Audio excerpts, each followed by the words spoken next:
the word I was looking for, I think. Anyways, so now he has this pretty heavily wounded carrier. He's got 4 zealots. However, I have this Zelnaga tower. It's not something I've been holding a lot of the game, but obviously it's very helpful because it allows me to see things like 4 zealots running towards my command center. And that wounded carrier I don't see, so I'm just going to send up, 3 marauders on the floor. Marauders, we're going to do a little of that micro that I talked about with one relax rod. And there it is. Haha, it's delicious. But, yeah, in this case I'm just doing it for the lulz here. My marauders are running, they know that DT's there, and they're getting cut up by the DT though. And I'm not going to waste a scan because I just don't have the firepower to take one down in a single scan. However, now that DT has gotten close enough to my turrets, but it's no contest, that marauder's dead. Falls out and starts spurting. Protoss snuck his own expansion right here, and that was a really good move on his part. Let's look at the income tab. Yeah, I am outproducing him on income. I'm starting to saturate this bottom corner here, which I did take with floating expansion. I have a second expansion right here, and that's somewhat saturated. I haven't been trying too hard with it because I know I have this particular expansion, so I can mule up here and keep a lot of econ going while not really paying attention to this one, which is obviously just a huge target at this point. He knows that it's there, and it's in a pretty bad spot. Probably the reason he knows that it's there is because he warped a nexus right up here, which was basically my plan, so good on him. We're actually playing fairly similarly. Like we have just a lot of units mixed into our composition, which I think is very solid. I think the Protoss is generally just sort of losing these fights because he's too reticent to attack, he's too reticent to take advantage of situations, and he's also just not taking advantage of situations because I'm not allowing him to. He's got those DTs, and he's made some really some plays that would be devastating if I didn't scan the DTs, but obviously I've scanned them, I've got the turrets up, I'm just in very good defensive position for Terran turtling, and at the same time I'm keeping him off of his gold, I'm keeping him off of as many expansions as I can, and now my Vikings are going to run around, try and control the map a little bit. There goes one Viking. Yeah.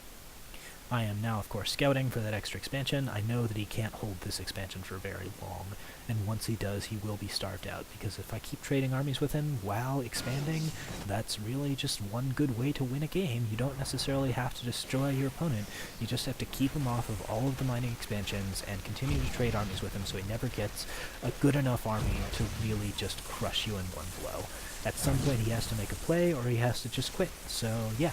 And my Viking obviously sees what's going on here, lands, tries to take out some probes, gonna lose the Viking, but I do have plenty more Vikings, and I know he can't have that many carriers right now, so gonna land, take out the rest of the probes. At this point, I think I will, just lift off, leave the Nexus behind. I'm hoping to catch some carriers off guard over this road here, because when carriers come, like they come very slowly, obviously they have to move directly towards me, so if I can catch them off guard in a spot where they can't be supported by ground, that's really excellent for me. I don't see them though. There they are. Okay, but now he does have the Stalkers to support, and they are going to blink up there and cause some serious damage to my Vikings, so that's bad news for me. Getting up some Thors, Marauders, Hellions, the basic works here. Just whenever I run out of gas, I build some Hellions, but I'm building Marines, Marauders, trying to get as many Vikings out as possible, because those are pretty helpful for the air superiority route. I've got a Viking just standing over this Nexus, and he chooses to warp in, which, obviously not going to do him any good.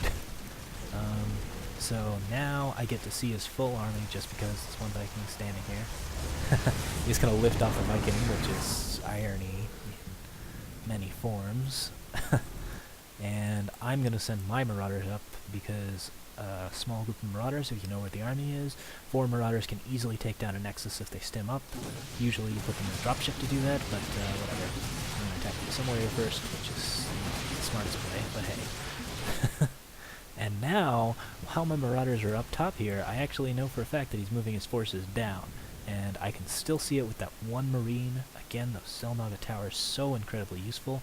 I know he's moving on this base, but oh, I have saturated this base, so this is going to be a pretty big loss for me, but it doesn't matter too much because what I'm doing is I'm moving for his last expansion, which is this big gold here. At some point he's going to run out of minerals down here, so obviously I have no problem just putting myself in a good position, trying to keep the Protoss out of position, which is really excellent because that means he can't get his carriers into play, he can't get Void Race into play, not that he has any, and those 2 Phoenixes, I am going to see them with the Xel'Naga Tower, that's going to be useful as well. He has to move in, uses Phoenixes almost immediately because Vikings and Thors are incredible against Phoenixes, and now we have this nice little army here. For the first time I don't see the Dark Templars right away, so they're going to cut out my wings pretty good. And now my Vikings are flying over them, I still don't know what's going on. I think I'll figure it out pretty quick here. Yeah. And once I scan, I'm in an excellent position. The Stalkers had to run away. He's now completely mined out of this base. Oh. That makes me sad, actually. Okay, so I've got the Vikings, the carriers aren't in place, the Stalkers are definitely not warping in the appropriate amounts, so this is all good for me. As long as I've got the vision up on the ledge, I can shoot at Stalkers all day long, and I'm going to just take my Marines, stim them up, and try and take down that Nexus, because I know for a fact that he doesn't have any more expansions, because I scouted them all with my Vikings. Alright, taking my pot shots, and this game is pretty much over. He doesn't have any mining econ left. I do have my island expansion. Even if he doesn't know about it, he should sense that this game is about over. And obviously he will, since there's about a minute left. So he's going to make one big final push across the map. I've got these 3 Hellions on the Xel'Naga Tower. I have some Vikings floating around, but yeah, they get shot down almost immediately. There's the remaining Vikings. They're going to take a shot at the carrier. Are they going to take the carrier down? No, they're going to run away. Okay, so 4 Thors in fairly bad condition. If I were paying more attention, I would be repairing them. Have a huge amount of SCVs to do it, but I'm probably pretty frazzled at this point. I gotta go back to work. That's what's going on here. So 4 Thor is going to make my push one more time. Obviously, I know for a fact that he's going to be trying to regain that economic edge with the gold. Well, I don't know that for a fact, but it's not too hard to guess. At this point, he needs the gold to win, and if he can't get the gold, he's not going to win. So 4 Thors, 4 Dragoons. Easy math. Now I discovered that Thors don't really do a lot of damage to carriers, which would have been useful information for me much earlier, but I don't actually like playing against carriers very much, or I don't really see anyone who plays carriers. Carriers are bad. That is the moral of this game. Carriers. Bad. That is all. Good times. Well, I hope you enjoyed this cast. If you didn't, too bad. The next one will be better.